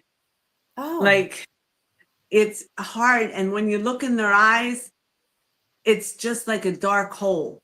Like not there. Yeah. It's just blank. And they just, some people will marry these filler souls, but they don't have any engagement. Like, people would call them like high, maybe on the autism scale or something, but they're filler souls. You're never going to get that empathy. You're never going to get that interaction. They're here to perform something. Most people that no matter what level of a soul, you just say you're a baby soul here, baby soul. Right. Unless you got some mental disabilities or something's wrong, you're probably not going to marry a filler soul or be engaged with a filler soul. They're here to take up space or fill in for something, or it's like they're not really human almost. Right. So you're not going to be attracted to that, in other words. Like, you're going to know intrinsically, you're just going to know. Yeah, you're just going to say something's not right. But, they're out there. They're out there. And a lot of them do. They have instinctual behavior. So, you see the psychopaths and the sociopaths. A lot of them are filler souls. They don't have a real soul. It's different. They're just sat down here going wild. They don't have any. We are tied to the spiritual world, and everyone's got their different spiritual thing, but I'm tied to the heavenly realm, the kingdom. And a lot of people, most people are. So we have a hierarchy. These filler souls, they don't have that to answer to. Yeah. They're here. They're just there. Here. Just wow, this is fascinating. I never even heard of this. I mean, but now that you say it, it makes sense. I just remember when I first started noticing filler souls was New York, because there were people I just be staring at their eyes going, oh my God, there's like no one in there. There's no one in there. Like they're there, and they might be holding down jobs, but they're so mechanical. It's almost like they're robot-like, and they're smart. A lot of them are really smart because they learn. Just think of them as a robot, they learn. That's crazy, because I agree that I think now that you explain that, I've never heard of it, but now that you explain it, I can picture it. Like, I think I've met people like that, kind of thing. So I think a lot of people would say that. So that's great. If they laugh, another telltale sign of filler soul, how they'll just their emotions are different. Different. But I mean, it would take someone like you to really be able to tell the subtlety, because there are also people who have issues, where they're not as emotional, or But in the city, I you said you see them in New York, but in the city, I guess we're so programmed that we don't even realize it anymore. Yeah, right. I was raised in the city over here. I don't. Now I'm going to be looking. Now I'm going to be like, ooh, is that I'm going to be looking. Hey, you got a filler soul. Hey, what's wrong, man? You got to find your soul. What's going on? You got Well, no it's safe hope. to say that it's not us. No, safe to say. no, but you'll know, no. like, you don't really have to have, the gifts that I have or anyone Right. has a gift. You just need some intuition, man. Yes, And I have you'll no pick them gifts. out. None of those gifts. Well, but you I do. can totally You really see what do. you're saying. Everybody, I used to teach psychic school. Everyone's got a little something. It's like Venus and Serena. Like, we can all learn to hit the tennis ball, right? But are we going to be a Venus? There's just levels. That's all. Just I levels gotcha. to Well, it. then my level would be really low. But what about you're there's one more question that we had much earlier, and it's out of context from what we're talking about now, but it's important. Have you ever helped find a missing person? I would love to do that. Would you? Because I've done it on my own, sitting in my living room, and here's stuff, or like this. I'll watch some documentaries and stuff, and before I'll know. But I'm actually really good at finding missing people, and I'll take notes of it and then check it out. But some detectives should use me because I'm really good at it. See, Mary Beth is the one who asked, and she's like, "Oh, please." She's the one who asked, and so Mary Beth, get in touch with her on her website for sure. We'll tell you how to get in touch with her. Yeah, because so I do love that, and I love it. I'm really good at finding lost pets too. I've helped a lot of pets. So that's something like I don't get nervous like when it's a pet. That's why I started healing them first, because I can do it. But recently I've been drawn to like some detectives should use me because I could really help. I bet. Well, you should. Yeah. You got like 10 minutes left. Do you want to promote anything, any of your classes or anything you're going to be doing? Well, like I said, contact with you, emails, website. My website or my Instagram. So, my website is www.drginamarie.com. Easy enough.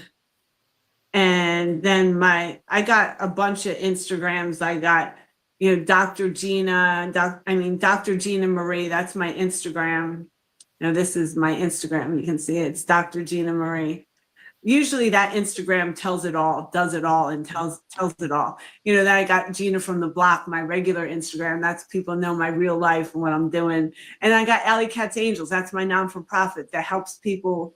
Well, I have to really put it into motion. Let's just say I formed this. I was, met someone that helped me gift this. And I pray, I'm just getting back into the world again, that I get to the level where I'm able to really work this and do events and stuff and really help people. I really want to help people. So I know that God's going to take me somewhere to be able to do that someday. That's not today, but I do have the non-for-profit, and some people, if they get a session, they'll donate a little bit to it. And for now, these are the Alley Cat's Angels. They're mine. The person was recovering from cancer, but I want to bring other people in, and help them too. It's really my main mission. Like I said, I love talking to spirit. I love cats, working and helping cats, all animals. But if I choose cats. And I love working with all kinds of children, but I have a passion for autistic children. So that's amazing. I have to agree with our audience. You're a very special person, they said, and I agree. I'm going to friend you on Instagram too. I'm a supernatural spectator on Instagram. Yeah. So if I friend you on Instagram, you'll see who it is. And also, can you keep up with us with that not-for-profit, because we can keep advertising it on our Facebook page. Yeah. It's called Alley Cat. You can find it from my website. There's links there. Alley Cat's Angels Germany. He was my little guy that passed away at 17 because first I didn't have money. I was on disability. I couldn't afford all these vets and stuff. I didn't have anyone to take care of him. I was on my own. It was devastating for me. And then Leo, which thank God I was able to heal this little guy, but I just, like, these little guys can't help it, man. Yeah. A lot of them are just abandoned. And these souls here, you know, if you choose to come back as a cat in a cat life, it's because you got so much karma to burn. You want to come back because any animal, right? But we'll just go with the domesticated ones. They come here to be all love. All love. They're not trying to get anything, just survive and give love. You know how much karma that burns off in one lifetime? Oh, yeah. So, like, if there's any souls out there, they want to come back and be Gina's cat because now you're burning off souls and you got a good life. You want to be Dr. Gina's cat for sure. We only got 6 minutes left. Oh my so gosh. Okay. We do have to.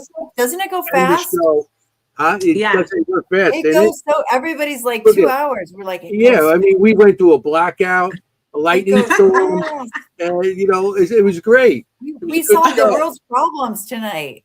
Yeah. We got empty souls out there. We don't know. All right. So I just want to. Boy, the only thing that would make this perfect is if we could end this night with some cannolis. But you know. Oh my God. Okay, Gina, you don't know this, but we have a drinking game on this show. Every time you say cannoli, you have to drink. But we just drink water. But whatever. All right. So. Cheers, the crazy cat lady over here. Crazy cat lady drink. Yes, that's our code word for a drink. I mean, it's not really a drink. It's a. You got a crazy cat lady drink.